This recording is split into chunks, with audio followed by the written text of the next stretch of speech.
friends, Kim from Stamping Imperfection. I am playing with the August Hedgehog Hollow subscription box, and I absolutely love this kit. Like, look at that. That's one stamp set in there, or one background stamp. And this kit had 2 sets of layering stencils, 2 fabulous stamp sets, and a gorgeous package of fall ephemera. So I pulled out my perfect placement tool, and I'm adding a little temporary adhesive behind my white card panel here. This is cut at 4 by 5, 4¼ by 5½, and I'm actually lining this up so that that branch is hanging off the edge on the left hand side. I want it to look like the branch is coming from off the page. So I do have a magnetic mat under this. That blue-green mat is magnetic, and that ruler has a magnet on the back, but it wasn't quite strong enough to hold everything in place. So I decided I would go ahead and just flip the paper over. Every paper has 2 sides, and it's just paper. So I decided I'll just start over, and I'll use the stronger magnets from my Misty. So this is Vintage Photo that I'm putting on first, and it's pretty dark, but I decided I wanted to add a little ground espresso that's just a little darker along the bottom edge, if I could just get it along the bottom edge. Really, I needed to pull out either a finger dauber or a smaller blending brush. And then I put the second layer on, and instead of lining it up with where the previous one was, I lined it up where I wanted that apple to actually hang. And I decided to pull out, just recently got Maker Forte's Color Hive telephone box ink. Oh my gosh, this red is so gorgeous. And I'm trying to keep it darker on the right hand side and a little lighter on the left. But that is a brand spanking new ink pad, and it is really juicy.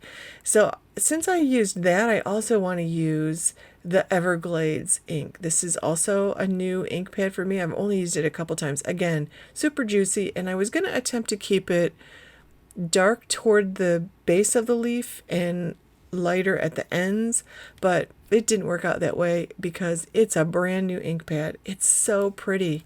Those colors are gorgeous. So I used a piece of the red metallic shiny cardstock that we got either last month or the month before. I still have a few pieces of that left.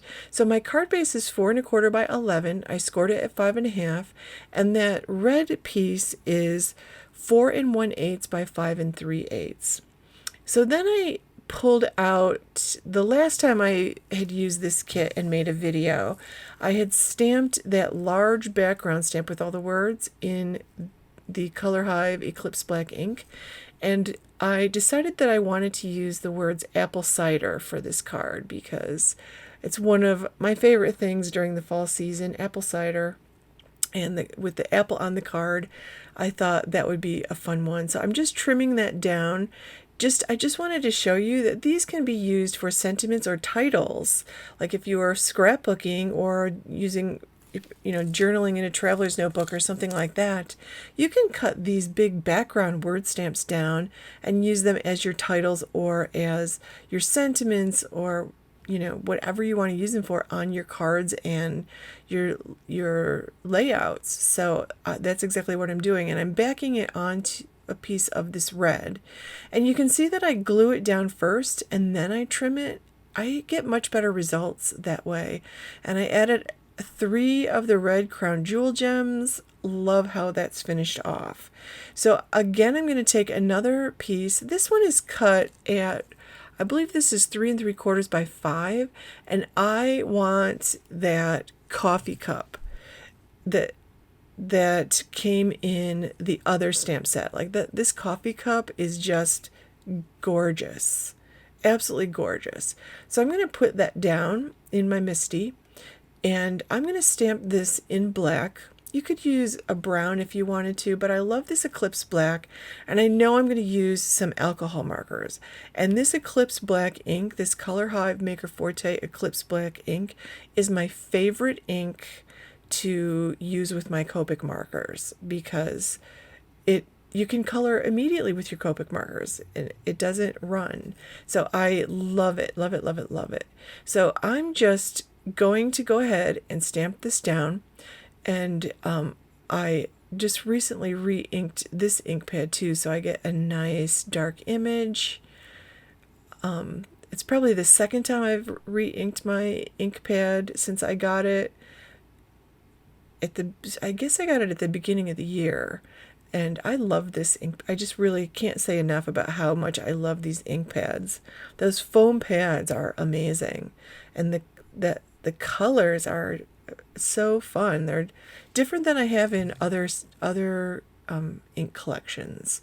So I'm pulling out those two little stamps, those little leaf stamps, and I'm going to just place those above the cup. And I'm going to use that beautiful telephone box red ink. I think it's so gorgeous. And I will color in the outline red stamp there with a couple Copic markers. And in fact, I'll probably use orange and yellow and color around with the red ring around it. So I'm going to go ahead and pull out the Copics that I need and start coloring here.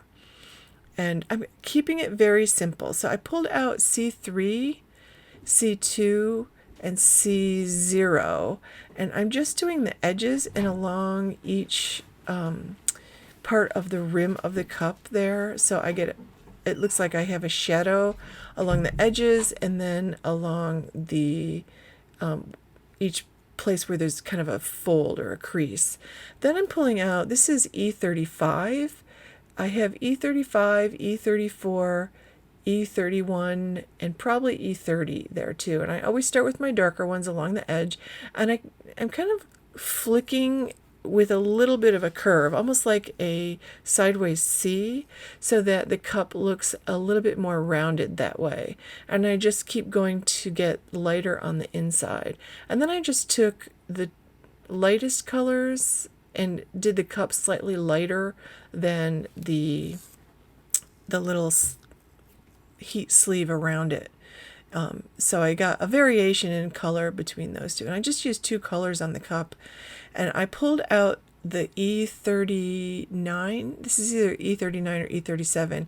And I'm adding a dark shadow line under the lid and above and below that sleeve. And then I'll just blend it in a little bit with the other colors that I used. Just a tiny bit. I'll blend it a tiny bit, not too much. I'll add a little bit of that dark line at the bottom, and it just gives me enough variation that, it just looks like I have some color variation, some shadows. So I'm using the C2 and C0 underneath the cup to give it a little bit of grounding. And then I pulled out some oranges. I believe that's YR09 and YR02. And I just picked two oranges. I'm pulling in some of the same browns, and then I picked two greens, a darker and a lighter. I think this is G09 and G06 or something like that. It's more of a yellow green.